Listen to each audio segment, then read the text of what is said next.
नमस्कार। आकाशवाणी से प्रस्तुत है समाचार प्रभात।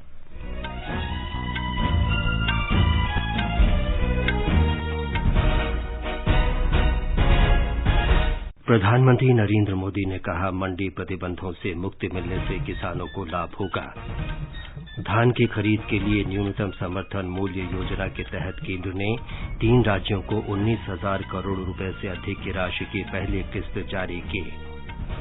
तमिलनाडु में धान की रिकॉर्ड 32 लाख मीट्रिक टन खरीद। स्वास्थ्य मंत्री डॉक्टर हर्षवर्धन ने कहा, भारत अभी कोरोना वायरस के खिलाफ सामूहिक प्रतिरोधक क्षमता हासिल करने से बहुत दूर। भारत में कोविड से 50 लाख से अधिक रोगी हुए स्वस्थ। प्रधानमंत्री नरेंद्र मोदी आज डेनमार्क के प्रधानमंत्री के साथ वर्चुअल द्विपक्षीय शिखर बैठक करेंगे। राष्ट्र आज क्रांतिकारी स्वतंत्रता सेनानी भगत सिंह को उनकी 113वीं जयंती पर श्रद्धांजलि अर्पित कर रहा है।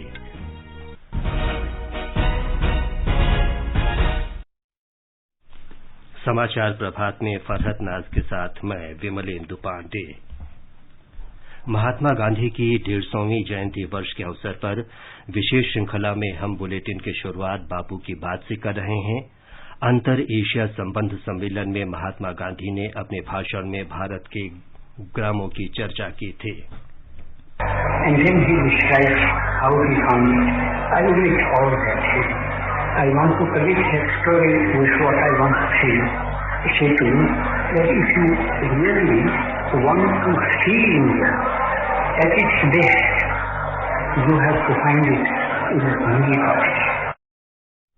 प्रधानमंत्री नरेंद्र मोदी ने कहा है कि हाल के समय में किसानों ने स्वयं को अनेक प्रतिबंधों से स्वतंत्र किया है और मिथक तोड़ने के प्रयास किए हैं।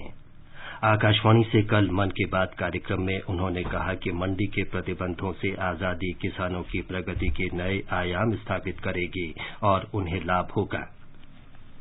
अपने फल सब्जियों को कहीं पर भी किसी को भी बेचने की ताकत है और ये ताकत ही उनकी इस प्रगति का आधार है। अब यही ताकत देश के दूसरे किसानों को भी मिली है। फल सब्जियों के लिए ही नहीं, अपने खेत में वो जो पैदा कर रहे हैं, धान, गेहूं, सरसों, गन्ना जो उगा रहे हैं, उसको अपनी इच्छा के अनुसार जहां ज्यादा दाम मिले वहीं पर बेचने की अब उनको आजादी मिल गई है। प्रधानमंत्री ने कहा कि किसान और गांव के सशक्त होने पर ही भारत आत्मनिर्भर होगा। उन्होंने कहा कि संकट की इस घड़ी में कृषि क्षेत्र ने अपनी क्षमता दिखाई है। हमारे यहाँ कहा जाता है, जो जमीन से जितना जुड़ा होता है वो बड़े से बड़े तूफानों में भी उतना ही अड़िग रहता है। कोरोना के इस कठिन समय में हमारा कृषि क्षेत्र, हमारा किसान इसका जीवंत उदाहरण है। संकट के इस काल में भी हमारे देश के कृषि क्षेत्र ने फिर अपना दमखम दिखाया है। साथियों, देश का कृषि क्षेत्र, हमारे किसान, हमारे गांव आत्मनिर्भर भारत का आधार है। ये मजबूत होंगे तो आत्मनिर्भर भारत की नींव मजबूत होगी। श्री मोदी ने हरियाणा के सोनीपत जिले के कंवर चौहान का उदाहरण दिया। एक समय था जब उन्हें मंडी से बाहर अपने फल और सब्जियों को बेचने में बहुत परेशानी होती थी, लेकिन 2014 में फल और सब्जियों को एपीएमसी कानून से बाहर किए जाने के बाद उन्हें और आसपास के साथी किसानों को बहुत लाभ हुआ। 4 वर्ष पहले उन्होंने अपने गांव के साथी किसानों के साथ मिलकर किसान उत्पादक समूह की स्थापना की। अब किसान स्वीट कॉर्न और बेबी कॉर्न की खेती करते हैं। ये किसान खेती से प्रतिवर्ष प्रति एकड़ 2.5 से 3 लाख रुपए तक की कमाई कर रहे हैं। प्रधानमंत्री ने कहा कि 3-4 वर्ष पहले महाराष्ट्र में फलों और सब्जियों को एपीएमसी कानून की परिधि से बाहर किया गया था। प्रधानमंत्री ने तमिलनाडु के किसानों के समूह केला उत्पादक कंपनी के बारे में कहा कि समूह ने लॉकडाउन के दौरान आसपास के गांव से सैकड़ों मीट्रिक टन सब्जियों और फलों की खरीद करके चेन्नई में सब्जी कॉम्बो किट उपलब्ध कराई। प्रधानमंत्री ने लखनऊ के किसान समूह इरादा की भी चर्चा की। ऐसा ही एक लखनऊ का किसानों का समूह है। उन्होंने नाम रखा है इरादा फार्मर प्रोड्यूसर, इन्होंने भी लॉकडाउन के दौरान किसानों के खेतों से सीधे फल और सब्जियां ली और सीधे जाकर के लखनऊ के बाजारों में बेची। बिचौलियों से मुक्ति हो गई और मन चाहे उतने दाम उन्होंने प्राप्त किए। प्रधानमंत्री ने कहा कि खेती में नए तौर तरीके अपनाने की आवश्यकता है। राष्ट्रपति रामनाथ कोविंद ने संसद से पारित 3 कृषि सुधार विधेयकों को कल मंजूरी दे दी। ये विधेयक किसान उपज व्यापार और वाणिज्य विधेयक 2020, मूल्य आश्वासन और कृषि सेवा विधेयक 2020 तथा आवश्यक वस्तु संशोधन विधेयक 2020 हैं। इन कानूनों का उद्देश्य देश की कृषि व्यवस्था में बदलाव लाना और किसानों की आय बढ़ाना है। नए विधेयक में किसी भी उपज के लिए बुआई से पहले समझौता करने का प्रावधान है। इसके अनुसार किसानों को कृषि उपज के मूल्य का आश्वासन मिल सकेगा और किसान अपनी उपज कहीं भी बेच सकेंगे। नए कानून का उद्देश्य किसानों को अतिरिक्त आय उपलब्ध कराने के लिए कृषि उपज विपणन समिति मंडी के अतिरिक्त अपनी उपज बेचने का विकल्प देना है। ये मौजूदा न्यूनतम समर्थन मूल्य पर खरीद प्रणाली के अतिरिक्त होगा। राष्ट्रीय सहकारिता विकास निगम ने न्यूनतम समर्थन मूल्य के तहत धान खरीद के लिए 3 राज्यों को 19,444 करोड़ रुपए की पहली किस्त मंजूर कर दी है। ये राज्य छत्तीसगढ़, हरियाणा और तेलंगाना है। कृषि मंत्रालय ने बताया है कि ये राशि राज्यों और राज्य विपणन महासंघों को धान की खरीद समय पर करने के लिए मंजूर की गई है। छत्तीसगढ़ को सर्वाधिक 9,000 करोड़ रुपए दिए गए हैं, तेलंगाना को 5,500 करोड़ रुपए और हरियाणा को 5,444 करोड़ रुपए दिए गए हैं। तमिलनाडु में कोविड महामारी के बावजूद राज्य सरकार ने किसानों से धान की खरीद के पिछले सारे रिकॉर्ड तोड़ दिए हैं। तिरुवरूर में पत्रकारों से बातचीत में राज्य के खाद्य मंत्री कामराज ने कहा कि इस मौसम के दौरान 32,24,000 मीट्रिक टन से अधिक धान की खरीद की गई। तमिलनाडु में धान की खेती पर कोविड महामारी का ज्यादा असर नहीं पड़ा है। राज्य के खाद्य मंत्री कामराज ने कहा कि इस मौसम के दौरान 32,24,000 मीट्रिक टन से ज्यादा धान की खरीद की गई है। राज्य सरकार द्वारा किसानों से खरीदे गए अनाज की यह सर्वाधिक मात्रा है। उन्होंने कहा कि 1 अक्टूबर से खरीफ के मौसम के लिए धान की खरीद में और बढ़ोतरी होने की संभावना है। खरीद केंद्रों पर अनाज की आवक और बढ़ सकती है। उन्होंने कहा कि सरकार किसानों से किसी भी मात्रा में धान खरीदने के लिए तैयार है। इस बीच एशिया का सबसे बड़ा थोक बाजार माना जाने वाला चेन्नई का कोयम्बेडु बाजार आज 5 महीने के अंतराल के बाद खुल गया है। चेन्नई से जयसिंह की रिपोर्ट के साथ समाचार कक्ष से श्रीराम शर्मा। स्वास्थ्य मंत्री डॉक्टर हर्षवर्धन ने कहा है कि शीघ्र जारी होने वाले दूसरे सेरो सर्वेक्षण से संकेत मिले हैं कि भारत कोविड के खिलाफ सामूहिक प्रतिरोधक क्षमता हासिल करने से अब भी काफी दूर है और लोगों को कोरोना संक्रमण से संबंधित सरकार के मानकों का पालन करते रहना चाहिए। सामूहिक प्रतिरोधक क्षमता से आशय है कि पर्याप्त संख्या में लोग प्रतिरक्षित हो जाएं ताकि संक्रमण का प्रसार रोका जा सके। स्वास्थ्य मंत्री संडे संवाद के माध्यम से सोशल मीडिया पर पूछे गए प्रश्नों का उत्तर दे रहे थे। डॉक्टर हर्षवर्धन ने कहा कि भारतीय आयुर्विज्ञान अनुसंधान परिषद कोरोना संक्रमण दोबारा उभरने की रिपोर्ट की सक्रियता से जांच कर रहा है। उन्होंने कहा कि हालांकि इस समय दोबारा संक्रमण होने के मामले नगण्य हैं, फिर भी सरकार इससे पूरी तरह निपटने के लिए तैयार है। स्वास्थ्य मंत्री ने इस बात पर जोर दिया कि कोविड इलाज के लिए प्लाज्मा थेरेपी और रेमडेसिविर को बढ़ावा नहीं दिया जाना चाहिए। उन्होंने कहा कि निजी अस्पतालों को भी सलाह दी गई है कि वे इन जांच पद्धतियों का बहुत अधिक उपयोग न करें। देश में कोविड से स्वस्थ होने वाले लोगों की संख्या 50 लाख को पार कर गई है। स्वास्थ्य मंत्रालय ने ट्वीट में कहा कि उपचार के बाद ठीक होने वाले लोगों की संख्या इस वर्ष जून 1 लाख थी, जिसमें अब काफी तेजी से बढ़ोतरी हुई है। पिछले 11 दिनों में ही 10 लाख लोग स्वस्थ हुए हैं। मंत्रालय ने कहा कि देश में 90,000 से अधिक लोग प्रतिदिन ठीक हो रहे हैं और ठीक हुए लोगों की संख्या कोविड संक्रमण का इलाज करा रहे लोगों से 5 गुना अधिक है। स्वास्थ्य मंत्रालय ने कहा है कि स्वास्थ्य की बुनियादी सुविधाओं में बढ़ोतरी, इलाज की मानक प्रक्रिया को लागू करने, डॉक्टरों, चिकित्सा सहायकों और अग्रिम पंक्ति में काम करने वाले लोगों के पूर्ण समर्पण और प्रतिबद्धता से ये उपलब्धि हासिल हुई है। दिल्ली में कल 3,292 नए मामले सामने आने के साथ ही कोविड से संक्रमित लोगों की संख्या बढ़कर 2,71,000 से अधिक हो गई है। दिल्ली सरकार ने बताया है कि राष्ट्रीय राजधानी में कोरोना से संक्रमित 2,36,000 से अधिक लोग अब तक ठीक हो चुके हैं। कल 3,739 मरीज स्वस्थ हुए, जबकि 42 लोगों की मौत हो गई। दिल्ली में अब तक कोरोना से 5,235 लोगों की मौत हो चुकी है। हिमाचल प्रदेश में कल कोविड के 195 नए मरीज सामने आए। इसके साथ ही राज्य में संक्रमण के मामलों की कुल संख्या 14,191 हो गई है। कोरोना से 11 और लोगों की मौत के साथ मृतकों की संख्या भी बढ़कर 170 हो गई है। राज्य में कल 629 मरीज इस बीमारी से ठीक हुए। इसके साथ ही अब तक 10,339 संक्रमित व्यक्ति स्वस्थ हो चुके हैं। मध्य प्रदेश में आज चिकित्सा क्षेत्र के कोरोना योद्धाओं को सम्मानित किया जाएगा। मुख्यमंत्री शिवराज सिंह चौहान मौजूदा कोरोना संक्रमण के दौरान योगदान करने वाले सभी डॉक्टरों और स्वास्थ्य कर्मियों को प्रशस्ति पत्र प्रदान करेंगे। हमारे संवाददाता ने बताया है कि ये कार्यक्रम भोपाल के मिंटो हॉल में आयोजित किया जाएगा।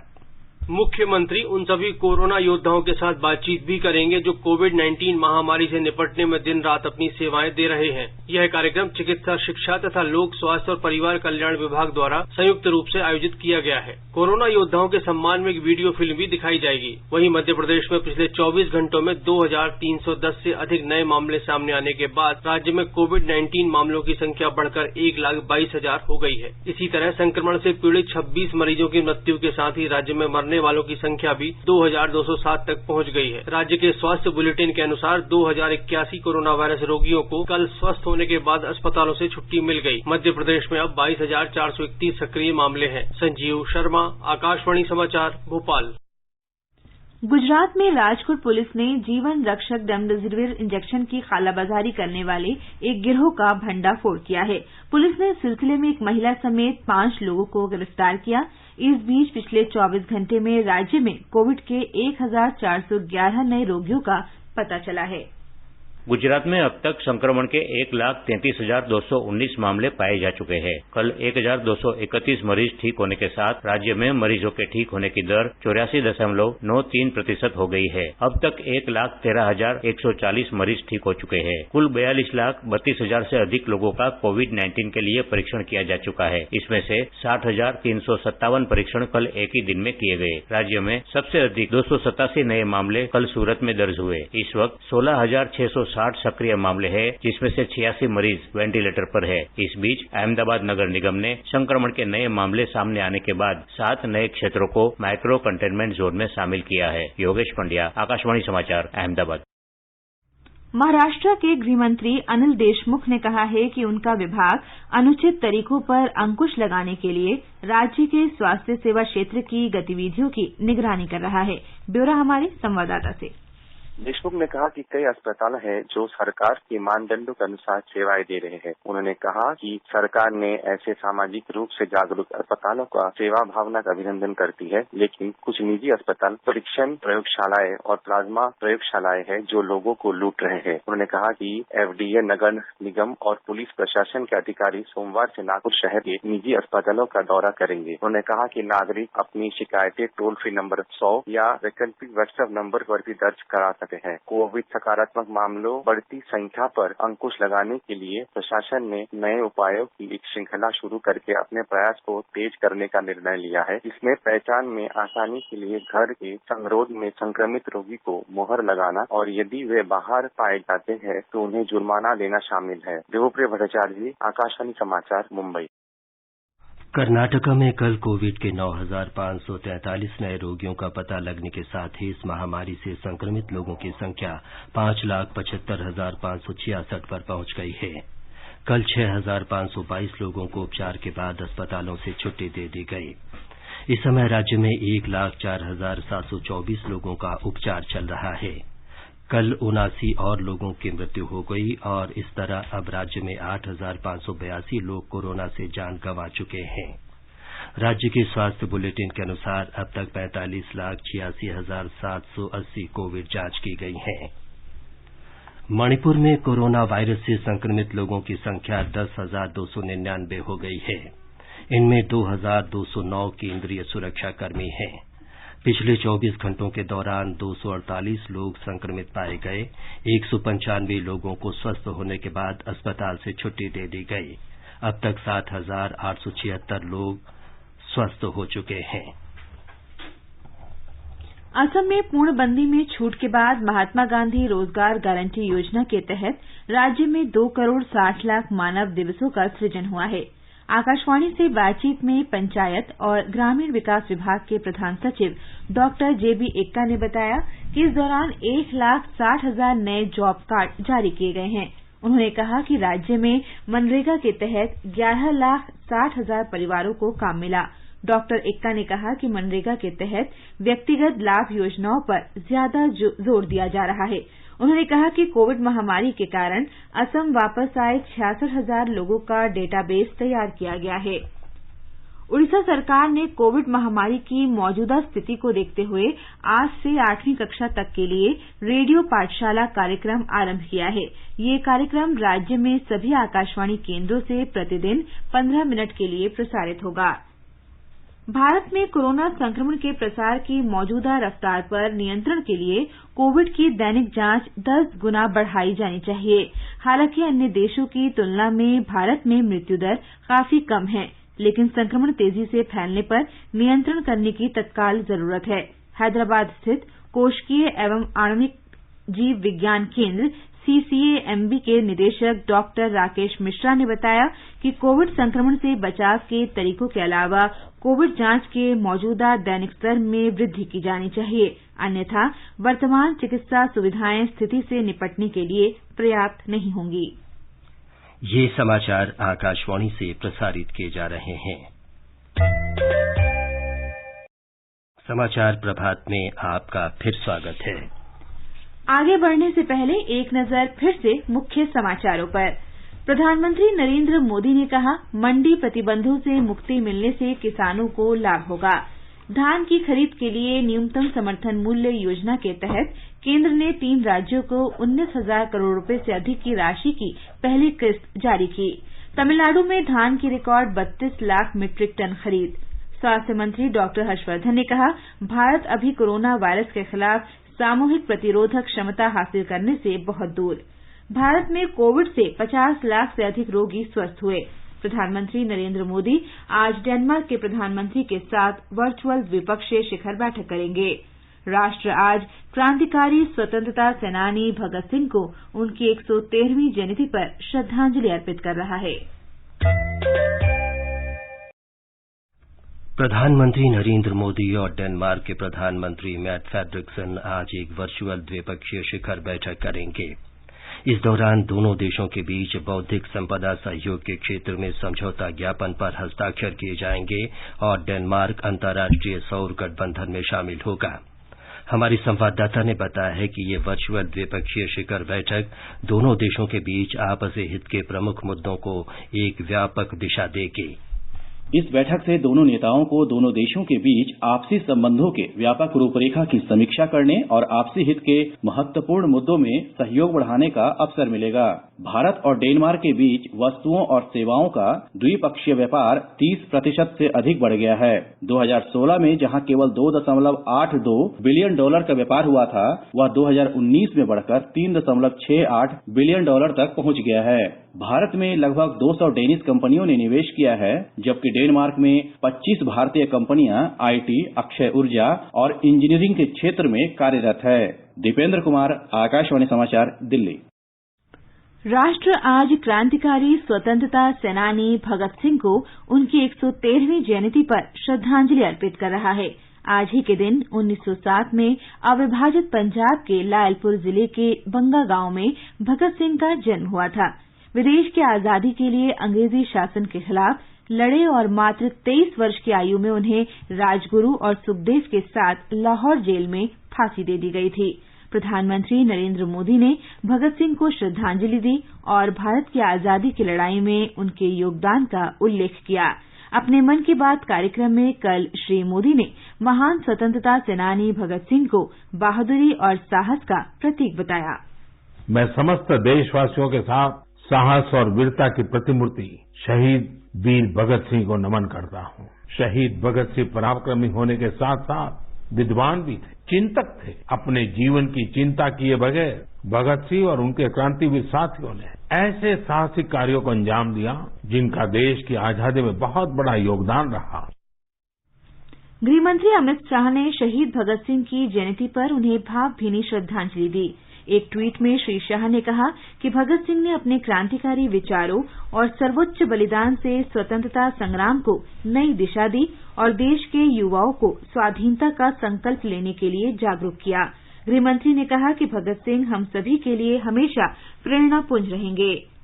भारतीय जनता पार्टी के अध्यक्ष जेपी नड्डा ने शहीद भगत सिंह को उनकी जयंती पर श्रद्धांजलि दी है। ट्वीट संदेश में श्री नड्डा ने कहा है कि भगत सिंह एक ऐसे महान क्रांतिकारी स्वतंत्रता सेनानी थे जिन्होंने युवा व्यवस्था में ही ब्रिटिश शासन के खिलाफ आवाज उठाई। सूचना और प्रसारण मंत्री प्रकाश जावड़ेकर ने भी शहीद भगत सिंह को उनकी जयंती पर श्रद्धांजलि दी। केंद्रीय गृह मंत्री अमित शाह ने कल पूर्वोत्तर राज्यों में पर्यटन को बढ़ावा देने के लिए डेस्टिनेशन नॉर्थ ईस्ट कार्यक्रम का उद्घाटन किया। इसका उद्देश्य पूर्वोत्तर क्षेत्र में पर्यावरण अनुकूल पर्यटन, संस्कृति, धरोहर और व्यापार जैसे विभिन्न क्षमताओं को उजागर करना है। इस अवसर पर श्री शाह ने कहा कि पूर्वोत्तर के बगैर भारत अधूरा है। पूर्वोत्तर क्षेत्र की संस्कृति बेजोड़ है और वहां के लोगों ने इसे संरक्षित किया है। उन्होंने इस क्षेत्र की संस्कृति को भारतीय संस्कृति का आभूषण बताया। मैंने जो खूबसूरती नॉर्थ ईस्ट के अंदर देखी है शायद ही कहीं देखने को मिल जाए। इतनी विविध भाषाएं, विविध संस्कृति और संस्कृति को पूर्वोत्तर ने सजाकर संजोकर रखा है। आज भी इतने सालों की संस्कृति, इतने सालों का संगीत, इतने सालों का नृत्य, इतने सालों से बोलने जाने वाली भाषाएं जस की तस संभाल कर रखी है। नेहरू युवा केंद्र संगठन द्वारा पोषण माह के दौरान अब तक 1 लाख से ज्यादा गतिविधियां की जा चुकी हैं। 51 लाख से अधिक युवाओं और ग्रामीणों ने इन गतिविधियों में हिस्सा लिया है।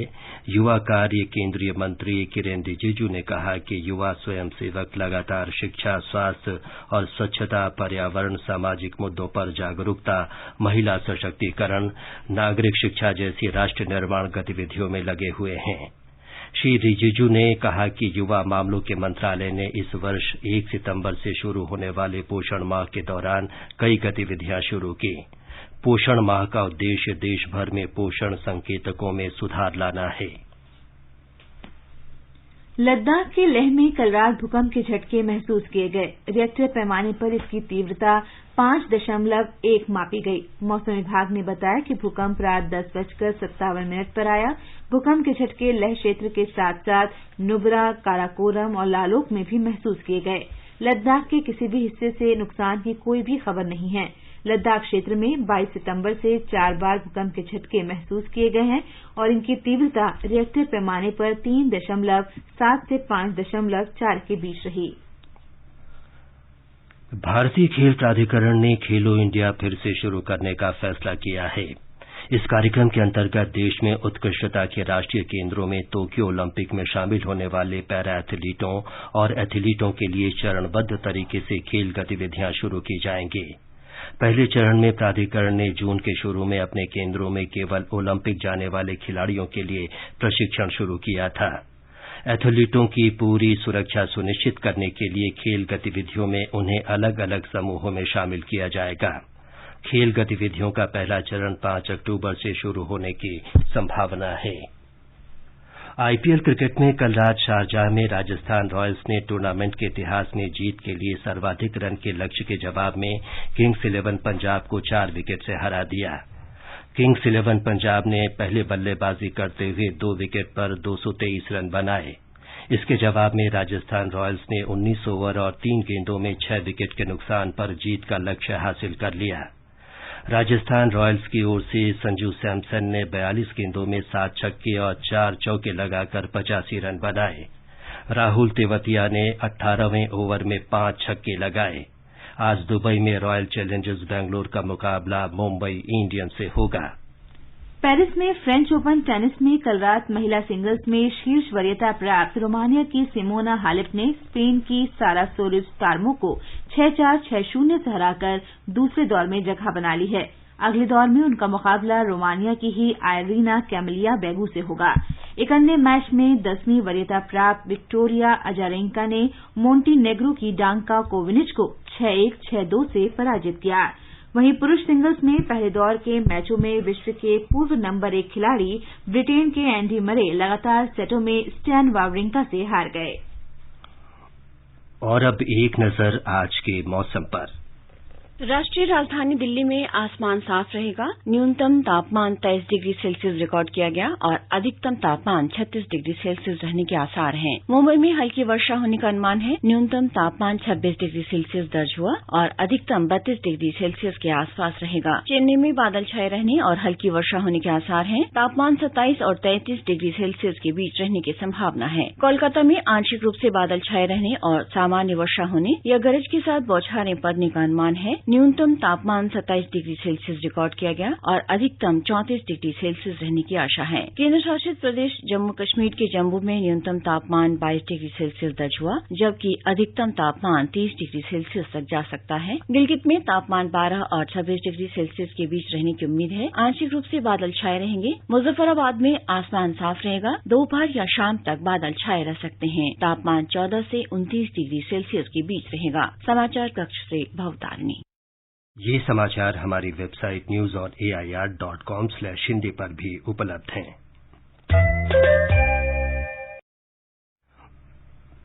और अब फरहत बताएं कि आज के समाचार पत्रों की सुर्खियों में क्या खास है।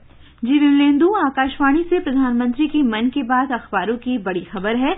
जनसत्ता ने प्रधानमंत्री के हवाले से लिखा है, किसानों को बिचौलियों से मुक्ति। दैनिक ट्रिब्यून लिखता है, आत्मनिर्भर भारत का आधार है किसान। मन की बात में मोदी बोले, कहीं भी बिक्री की आजादी देंगे कृषि सुधार। अमर उजाला का शीर्षक है, सरकारी बैंकों को 20,000 करोड़ रुपए की मदद दे सकती है सरकार। संसद सत्र में पूंजी समर्थन को मिली मंजूरी। वर्ष 2019-20 के दौरान 70,000 करोड़ रुपए डाले थे सरकार ने। दैनिक जागरण का कहना है, कोरोना संकट काल में नए अवसर तलाशने में जुटी वित्तीय कंपनियां। नई चुनौतियों के बीच वित्तीय सेवा सेक्टर में दिख रहा व्यापक बदलाव। बीमा सेक्टर में बदल गई तस्वीर, टेक्नोलॉजी से निकल रही राह। राजस्थान पत्रिका की अहम खबर है, फ्रांस ने भारत को सौंपे 5 और रफाल। चीन के चेंगडू ने J-20 विमान में भारी है रफाल। जनसत्ता का कहना है, चीन सीमा पर विध्वंसक टैंक तैनात। पूर्वी लद्दाख के चुमार डेमचो क्षेत्र में भारतीय सेना की मोर्चेबंदी। लद्दाख में 0 से 40 डिग्री सेंटीग्रेड से नीचे के तापमान में भी चीन को जवाब देने की पुख्ता तैयारी। राजस्थान पत्रिका की सुर्खी है, देश में कोरोना संक्रमण 60 लाख के पार। संक्रमण की रफ्तार में आई कमी, साप्ताहिक औसत में भी गिरावट। दूसरी ओर दैनिक भास्कर का कहना है, दुनिया में कोरोना से मौतें 10 लाख के पार। जान गंवाने वाला हर 5वां इंसान भारतीय। हरिभूमि ने केंद्रीय स्वास्थ्य मंत्री डॉक्टर हर्षवर्धन का उल्लेख करते हुए लिखा है, भारत के लोग अभी सामुदायिक रोग प्रतिरोधी क्षमता से बहुत दूर। कोविड के बारे में हमेशा रहें जागरूक। पूर्व केंद्रीय मंत्री जसवंत सिंह के निधन पर नवभारत टाइम्स के शब्द हैं, वाजपेयी के हनुमान जसवंत नहीं रहे, 6 साल से कोमा में थे। राष्ट्रीय सहारा ने देश में बच्चों में नशे की बढ़ती लत का विश्लेषण करते हुए लिखा है, 1 करोड़ 48 लाख बच्चों को लगी नशे की लत। 10 से 17 वर्ष आयु वर्ग में 30 लाख बच्चे और किशोर कर रहे हैं शराब का सेवन। 40 लाख बच्चे और किशोर करते हैं अफीम का सेवन। हिन्दुस्तान लिखता है, उत्तर भारत से 2 दिनों में लौटेगा मानसून। अंत में मुख्य समाचार एक बार फिर। प्रधानमंत्री नरेंद्र मोदी ने कहा, मंडी प्रतिबंधों से मुक्ति मिलने से किसानों को लाभ होगा। धान की खरीद के लिए न्यूनतम समर्थन मूल्य योजना के तहत केंद्र ने 3 राज्यों को 19,000 करोड़ रुपए से अधिक की राशि की पहली किस्त जारी की। तमिलनाडु में धान के रिकॉर्ड 32 लाख मीट्रिक टन खरीद। स्वास्थ्य मंत्री डॉक्टर हर्षवर्धन ने कहा, भारत अभी कोरोना वायरस के खिलाफ सामूहिक प्रतिरोधक क्षमता हासिल करने से बहुत दूर। भारत में कोविड से 50 लाख से अधिक रोगी हुए स्वस्थ।